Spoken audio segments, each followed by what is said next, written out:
ya. Oke. Bu Pur akan bagikan ini post-it. Nanti silakan milih warnanya. Kemudian silakan ditulis satu saja dulu. Satu saja dulu. Sebentar Bu Pur dulu ya.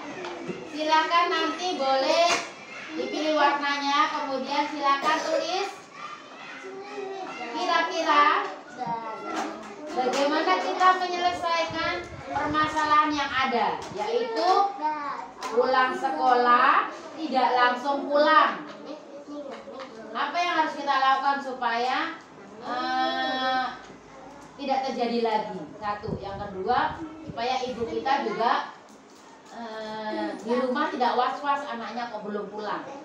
Aku mau cuma bikin kapal. Kalian semuanya waktunya pulang dan tidak pulang itu ada ibu bapak yang atau ibu yang menunggu kita. Kayaknya kalau pulang biasa aja, tapi kalau tidak pulang langsung ibunya pasti khawatir. Atau yang kedua, ini kok Bu Pur tidak dinaik-naikkan. Itu yang pertama. Yang kedua, ketika Kapan? iya tapi tulis dulu sebentar. Satu, yang kedua, ketika kita main jauh dan orang tua kita tidak tahu, ya, mencari di mana. Mungkin kalian nggak tahu, tapi orang tua nyari ini kemana anakku. Nah, ini ada masalah yang harus kita selesaikan. Ya, nanti kalian boleh usul kira-kira bagaimana kita menyelesaikan ini. Boleh ditulis di sini, yang besar-besar boleh. Kemudian kita tempel di papan tulis. Nah, nanti kita akan bahas bersama-sama. Bisa ya? Bisa. Bisa? Bisa. Bisa? Bisa. Baik, dimulai dari yang perempuan dulu, dari yang belakang. Devina, silakan maju, mau warna apa? Devina mau warna apa? Ayo, Zara, maju Zara.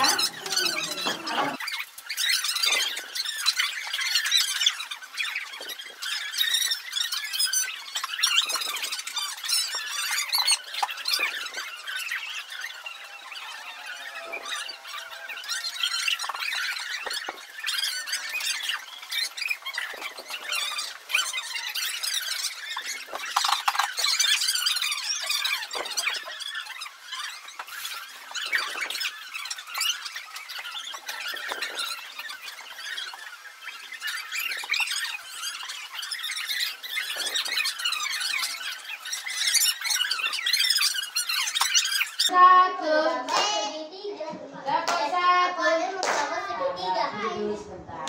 Dapur satu, duduk, pantatnya ditaruh. Namanya duduk itu pantatnya ditaruh. Bu Pur duduk, pantatnya ditaruh. Pantatnya ditaruh. Iki belum, Rizky belum duduk. Bu Pur tahu, Faisal belum duduk.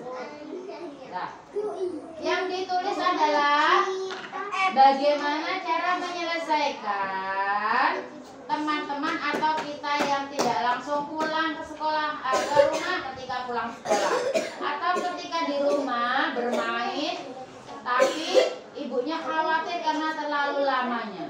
Kira-kira bagaimana cara menyelesaikan itu? Izin orang tua. Silakan ditulis di situ, kita tempel ya. Silakan ditulis. Apa ya kira-kira? Itu dulu, baru nanti yang lain-lain dikasih kesempatan lagi. Gak usah banyak-banyak, itu dulu. Aku ada di gambar segitiga. Ditulis dulu, kira-kira Alif kalau ada temennya gak langsung pulang bagaimana Alif? Bilangin mama. Ya, Nih, oke, yang lain berarti sekarang nulis. Kalau sama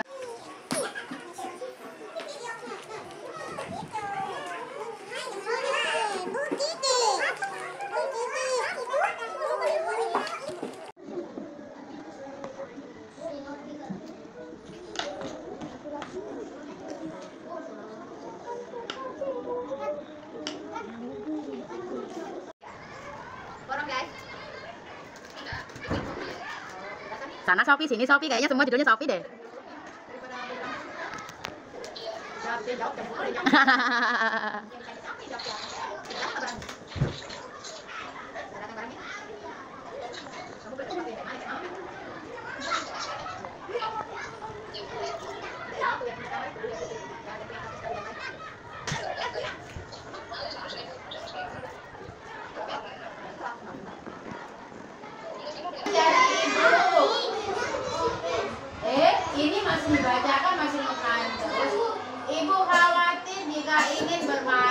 yang agar tidak diulangi kalau anaknya bermain. Aku punya teman yang kalau pulang sekolah tidak langsung pulang, aku bingung. Maka mereka langsung pulang sekolah, tiba-tiba aku punya ide. Jadinya temennya punya ide kalau ada. Kalau pulang sekolah tidak langsung pulang, aku bingung kayak mana bilangnya, ya kali. Kayak mana bilangnya mereka langsung pulang ke sekolah. Pikirkan gimana ya caranya supaya bisa. Cepat pulang ke rumah. Jadi kalau sudah pulang langsung pulang ke rumah. Cepat pulang ke rumah biar ayah bunda tidak khawatir. Nah, ini adalah respon teman-teman kalian jika ada yang pulang sekolah tidak langsung pulang. Jadi keyakinan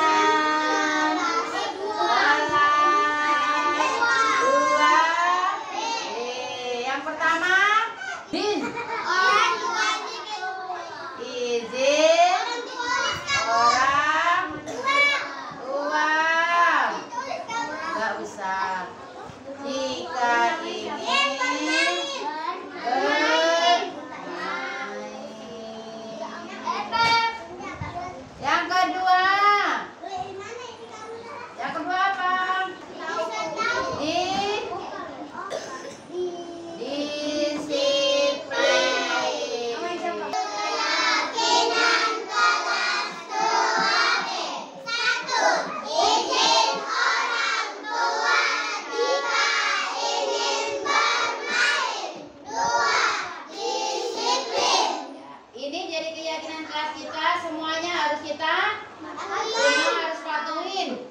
Karena ini berdasarkan dari usulan kalian semua yang di sini, oke? Oke.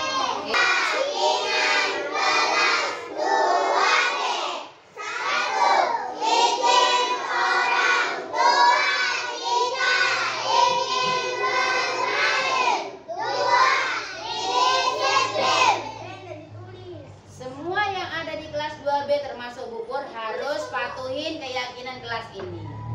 Ya, bisa? Bisa?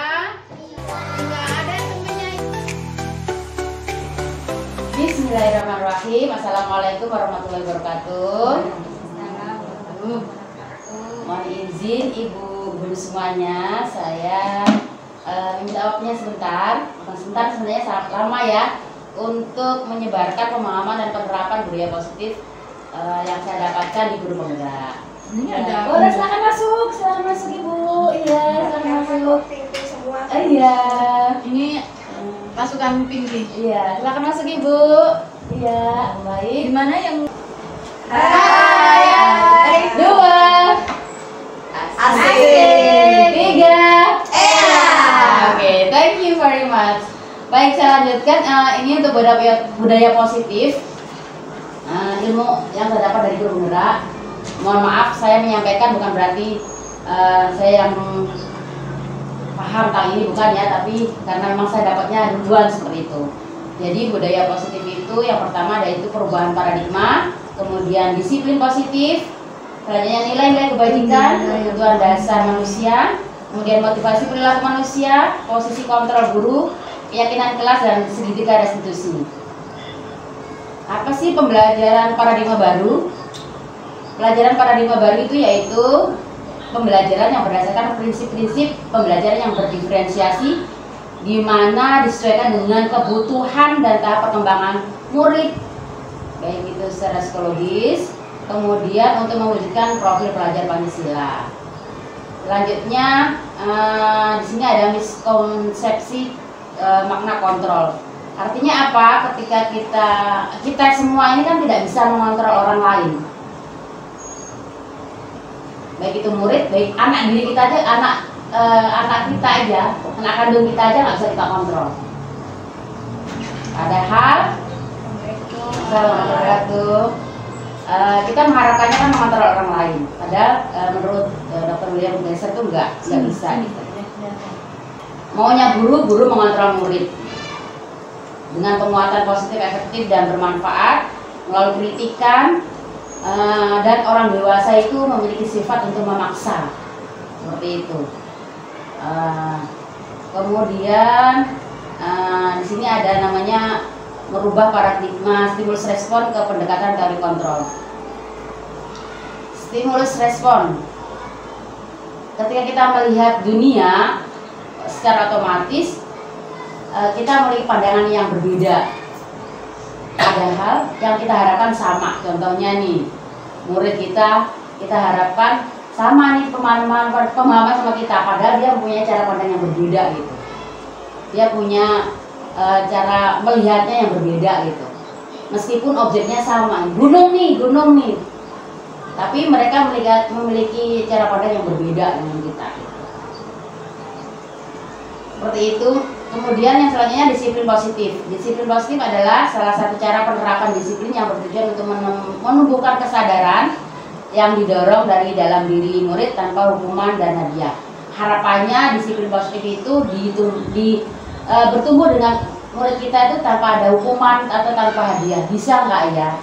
Nah, di situ ini yang saya dapatkan dari guru penggerak seperti itu ya. Harapannya munculnya dari dalam diri anak itu sendiri, seperti itu. Nilai-nilai kebajikan. Nilai kebajikan itu adalah nilai-nilai yang kita sepakati bersama. Contohnya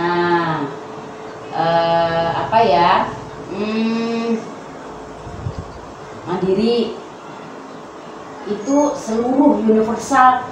Kita tahu, kita memiliki tujuan, kita tahu itu bentuknya mandiri seperti apa. Itu nilai kebajikan. Rasa hormat, kejujuran itu nilai kebajikan itu. Dan itu universal sifatnya, artinya disepakatin bersama, lepas dari suku, agama, semua yakin bahwa kejujuran itu, rasa hormat dan lainnya itu termasuk nilai kebajikan. Kemudian di sini ada kebutuhan dasar manusia. Setiap manusia punya kebutuhan dasar gitu. Baik itu psikologis maupun fisiologisnya pasti memiliki kebutuhan dasar. Ada 5.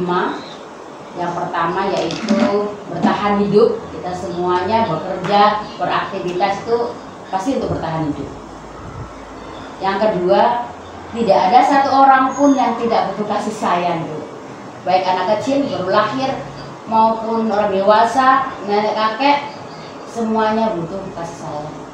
Yang ketiga yaitu kebebasan. Tidak ada satu orang pun yang mau dibatasin kebebasannya. Meskipun kita harus tahu aturan-aturan di dalam sebuah lingkungan atau sebuah tempat yang kita harus tinggal seperti itu. Yang keempat, kesenangan. Kita semua punya kesenangan yang berbeda-beda. Tidak bisa kita paksakan kesenangan kita sama, tidak. Yang selanjutnya itu penguasaan. Kita memiliki keinginan untuk menguasai, bukan menguasai dalam hal yang besar mungkin ya. Bisa jadi menguasai anak kita untuk kita bisa kontrol dan segala macamnya, atau penguasaan yang lainnya. Tapi kita pasti punya kebutuhan itu. Selanjutnya motivasi perilaku manusia. Setiap orang yang berperilaku itu pasti punya dasar. Ketika dasarnya itu muncul dari eksternal, dari orang lain, dari luar, itu biasanya karena ketidaknyamanan kita, atau karena hukuman. Oh, nanti kalau aku nggak datang pagi nanti dihukum gitu.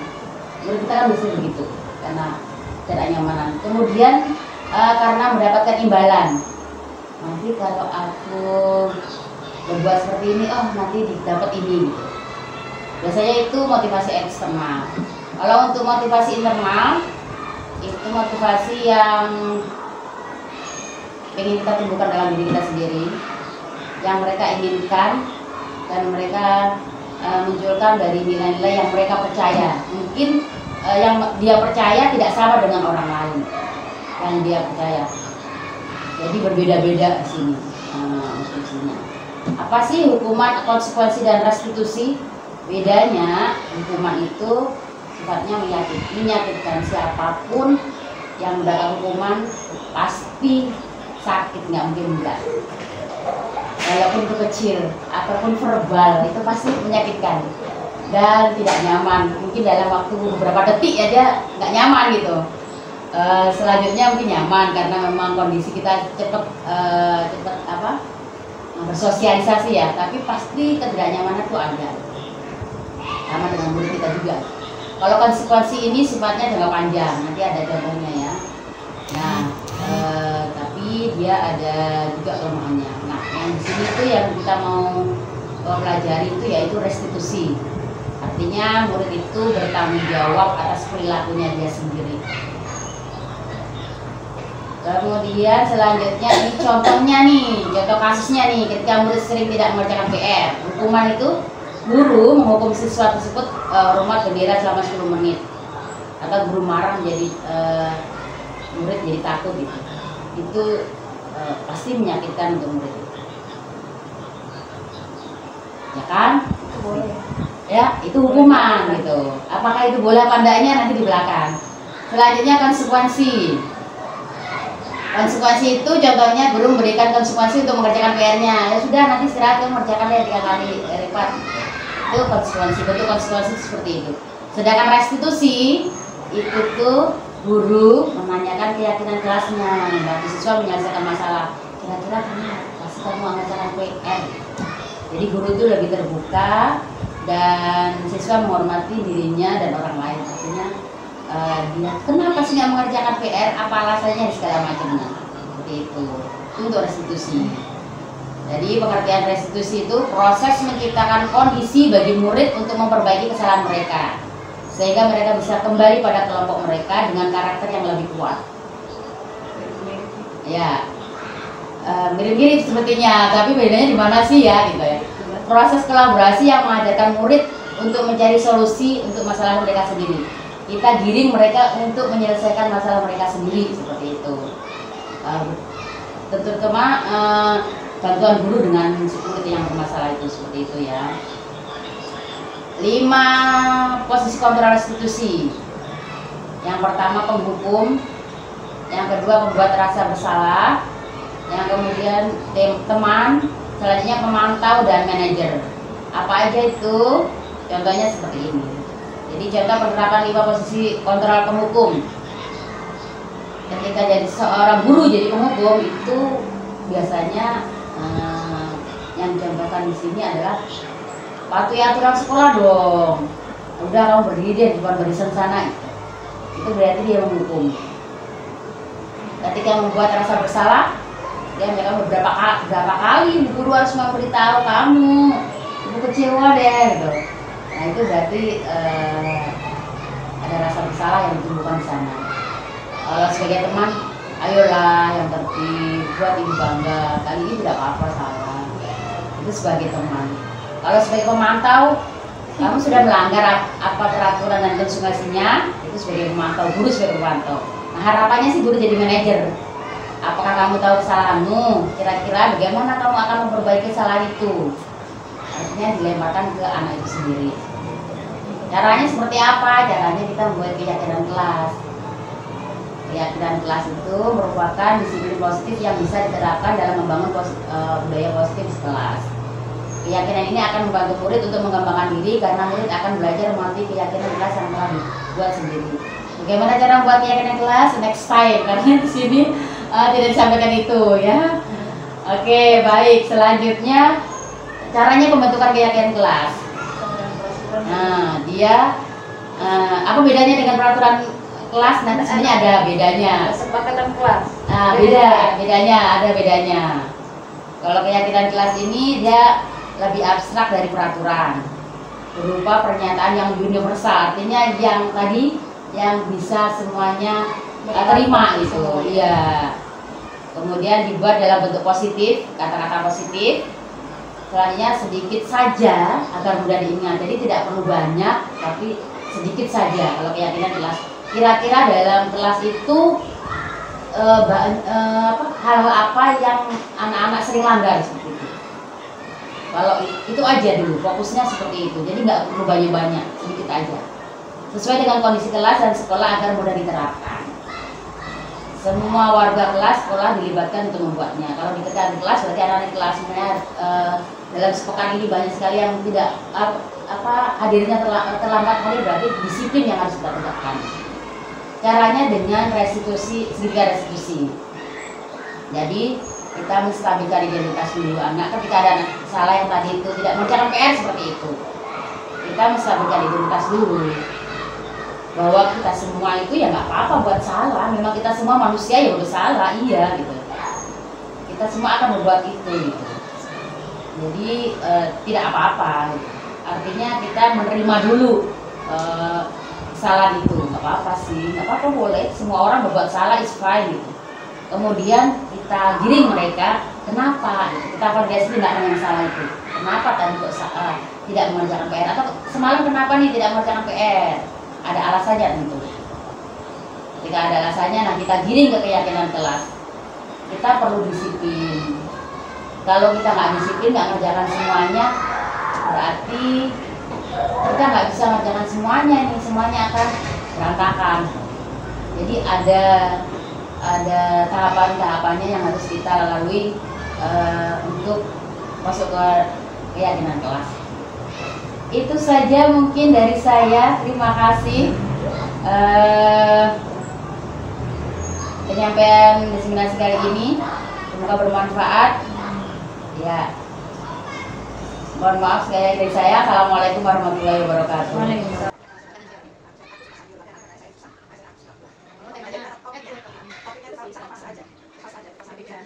Enak dia, baru buang. Mau nggak boleh saya pakai susu. Oh yang makanan sama sayurnya ada nasinya. Kebersihan bisa olahraganya, olahraga, bersihnya kayak gitu. Makanan sehat aja ambil angkatnya Pak. Makanya. Oke. Dapat ini, dapat kue sekian, enggak usah disampaikan. Sekian sudah saya udah 50.000. Kan harga tertingginya tadi 79.000. Pakai yo, makanan Ciko, kakek masak donat, katanya itu sesuai dengan kelima Bangga Jiwa Gerakan. Itu sudah. Itu ya anak lagi pakai 50.000. Anaknya buat tidak harus dari situ sakit dulu. Bisa.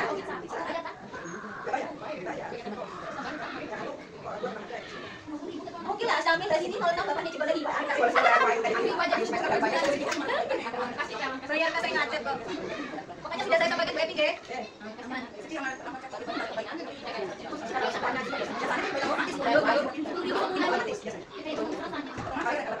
Saya duluan mau ke PLA. Ya semangat. Habis lah. Jadi gimana anak makan jadi anak itu. Apa itu yang aku? Hari Jumat. Iya, belum terbang ini. Iya, sudah.